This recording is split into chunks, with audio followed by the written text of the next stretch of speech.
Hi students, today let us discuss regarding the active filters. In this band rejection filter, basically you are having two types are there. One is the wide band rejection filter, second one will be the narrow band rejection filter. So what do you mean by wide band rejection filter? Certain band of frequencies will be attenuated and the remaining frequencies which are beyond that value and below that value, those frequencies will be allowed. That will be considered to be the band rejection filter. In this we are having the wide band rejection filter. So another case will be the narrow band where only one frequency will be attenuated and the remaining frequencies will be not attenuated. Basically consisting of a high pass filter section and a low pass filter section connected to the adder circuit, where the value of Fc equals square root of the Fh into Fl. So which is approximately equal to 447.2 H. Now we will design Butterworth band rejection filter for the wide band. This can be selected by taking the value of quality factor. Suppose if the quality factor value is less than 10, then we can say it is a wide band filter, and if the quality factor is greater than 10, then we can say it is a narrow band filter. It basically consisting of three sections. One is the high pass filter section, second one is the low pass filter section, and third one is the adder circuit. This whole combination we call it as a Butterworth band rejection filter. Okay. This can be also called as band stop filter or band elimination filter. Okay, band stop filter or band elimination filter. Here the value of FL should be taken as greater than FH. Lower cutoff frequency must be greater than that of the higher cutoff frequency, and the second condition would be the pass band gain of the low pass filter, low pass filter and high pass filter must be equal. So this will be the second condition. The first condition will be FL must be greater than FH and the pass band gain of low pass filter and high pass filter must be equal. That is the second condition. So for this we are taking FH as 200 Hz and FL as 1 kHz. Okay. So now I will write for the low pass filter. Suppose if I consider for the low pass filter, there the value of higher cutoff frequency equal to 200 Hz, already we have taken that one, and the value of capacitance I will select it as C dash equal to, that means this C dash value I am selecting it as 0.05 microfarad. 0.05 microfarad. So this is low pass filter. The C dash value is 0.05 microfarad. Let us assume we can take in between the 0.01 microfarad to 0.1 microfarad. I have selected it as 0.05 microfarad. Now I will calculate the value of R dash, which is equal to 1 by 2 pi Fh into C. So 1 by 2 pi into Fh value is 200 Hz into C is 0.05 microfarad 10 power minus 6. If we calculate this one, you got it as 15.9 kilo ohm. This is for low pass filter. Similarly, calculate for high pass filter. If you consider for the high pass filter, C value I have taken it as 0.01 microfarad and the value of FL equal to 1 kHz. Now I will calculate the value of R, which is equal to 1 by 2 pi FL into C. So which is equal to 1 by 2 pi into 1 into 10 cube into 0.01 into 10 power minus 6. If I calculate this value, I will get which is equal to 15.9 kilo ohm.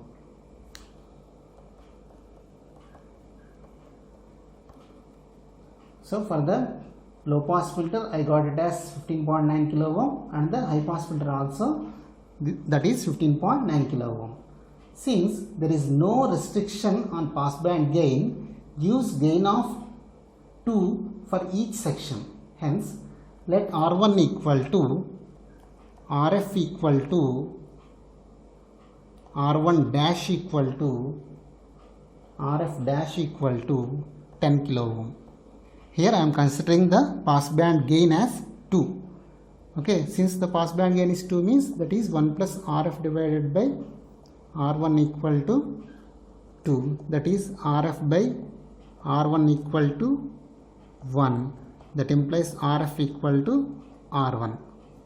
So that's why I have taken all the values equal, even R1, RF, R1 dash, RF dash. That means even for the low pass filter section resistors and the high pass filter section resistors, I have taken the same value, that is 10 kilo ohm. Since the total non-inverting amplifier gain I have considered as 2. If I consider it as 2, then R1 and RF must be equal. So I have taken all the values 10 kilo ohm for this design. I am considered as 10 kilo ohm. Okay. Now the gain of the summing amplifier.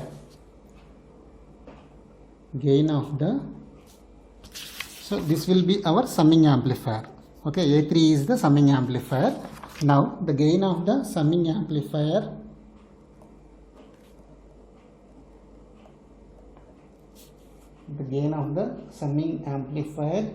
set as 1. If it is set 1, what happens? Then R2 value,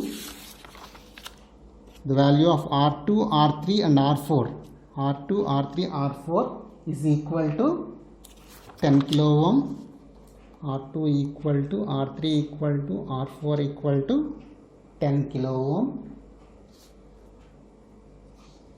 Finally, the value of ROM equal to, how these values? R2 is parallel to R3, which is parallel to R4. So R2 parallel to R3, which is parallel to R4. So which is approximately equal to R2, R3, R4. The values are 10 kilo ohm. So 3 resistors are having equal resistance value, say 10 kilo ohm. Then the equivalent resistance becomes 10 kilo ohm divided by 3, which is equal to 3.3 kilo ohm. So this will be the 3.3 kilo ohm. Therefore, the voltage gain changes at the rate of 20 dB per decade. So for this, the voltage gain changes at the rate of 20 dB per decade, that is above FH value. Okay, above FH value, that means in between the, suppose if it is the FH value and this is the FL value, between FH and FC, what happens is the voltage gain changes at the rate of 20 dB per decade above FH and below FL with a maximum attenuation occurs at FC. Here you will get the maximum attenuation. Here the value of the gain decreases by 20 dB per decade. Here the value of gain increases by 20 dB per decade. Okay, from FC to FL. In this way, the particular band of frequencies will be rejected. So this is a wide band rejection filter. Band rejection filter is one which will not allow only one frequency. Here it basically consisting of two T networks. Okay, this is the first T network, which is a combination of two capacitors and a resistance of R by 2. R by 2 means which is having two resistors in parallel.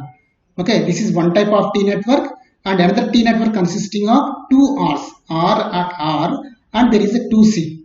Okay, here 2C is nothing but which is a parallel combination of two capacitors. Now we will see how to design this band rejection filter. Now we will design narrow band Butterworth rejection filter. This narrow band Butterworth rejection filter is also called as notch filter. So a notch filter is one which rejects a particular single frequency.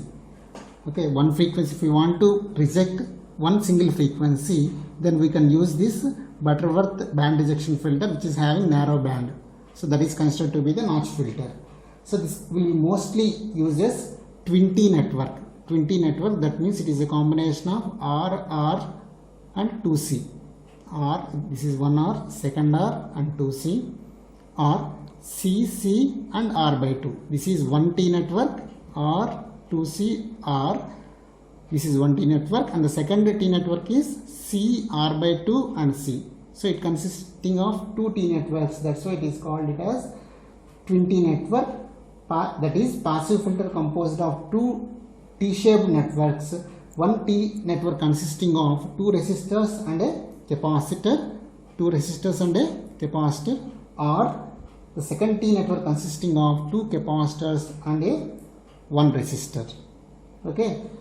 The notch-out frequency is the frequency at which the maximum attenuation occurs. So at which the maximum attenuation occurs, that can be calculated by using the formula Fn equal to 1 by 2 pi RC. So this will be the notch-out frequency where we are getting the maximum attenuation. So in order to increase the quality factor or figure of merit, twin T network connected to the voltage follower. So this twin T network is connected to the voltage follower. We know that the voltage follower is one which is having a voltage gain of 1, but it can be used as a buffer amplifier. For impedance matching, we are using this voltage follower. Okay. So in order to increase the value of the quality factor, that is figure of merit, if the value of Q is greater than 10, we can say it is a narrow band filter. So in order to increase that one, we are using the voltage follower in combination with the twin T network. So if you want to design this one for the value of say 60 Hz, I want to design for 60 Hz. So for this one, I am choosing the C value in between 0.001 microfarad to 0.1 microfarad, and that I am considering it as 0.068 microfarad. So C value I have taken it as 0.068 microfarad, and the value of R can be calculated by using the formula R equal to, so from this I am calculating the value of R 1 by 2 pi Fn into C. So which is equal to 1 divided by 2 into pi into the value of Fn, we are taking it as 60 Hz into 0.068 into 10 power minus 6. Okay, if I calculate this one, 2 into pi into 60 into 0.068, which is equal to 25.63. If I make inverse to this one, then I got it as 0.0390 into this value is there, so it will become 39.01 kilohertz. So kilo ohm, 39.101 kilo ohm I got. Okay, so for the value of the R by 2, here we are having two values, one is R by 2 and another one is the 2C. So in place of R by 2, we are replacing two resistors, two 39 kilo ohm resistors, which are put in parallel combination. So in order to get the value of R by 2, we are putting two 39.01 or say 39 kilo ohm resistors in parallel combination, then we are achieving this one. And in order to get the value of 2C, here we are having another component 2C. In order to get this one, here we are putting two parallel capacitances having the 0.068 microfarad, so that we are getting the 2C value. Okay, so in this way we are getting the notch filter, thereby one particular frequency will be filtered, that is we are getting the only one particular frequency will be attenuated and the remaining frequency will be allowed. So here the particular 60 Hz frequency will be attenuated and the remaining frequencies will be allowed. So in this way we will design the narrow band Butterworth filter. Thank you.